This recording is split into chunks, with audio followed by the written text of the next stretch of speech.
secret but tied down. Many firstborns in the Bible did not fulfill their destiny, beginning with God's firstborn.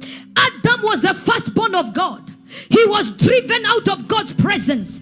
He was driven out of God's care. He was driven out of God's provision, out of God's protection, out of God's supervision. The firstborn of God, Adam, he was driven out of the Garden of Eden. He was driven out of God's presence, out of God's care, out of God's provision, out of God's protection, out of God's supervision. The firstborn of Adam became a murderer by the name of Cain. My God.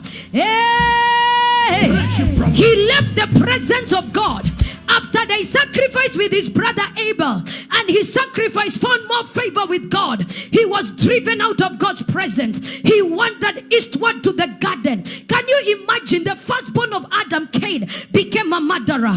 The firstborn of Abraham by the name of Ishmael never succeeded.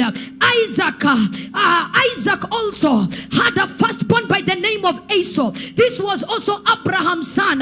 Isaac's firstborn by the name of Esau, he never also succeeded. It was Jacob that succeeded.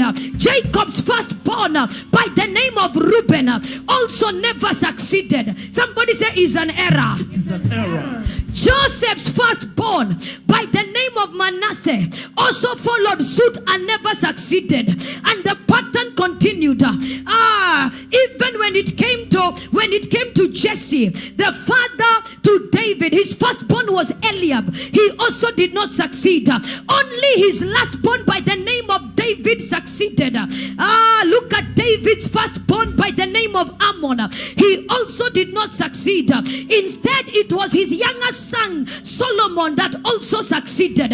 Somebody said the failures of the firstborn.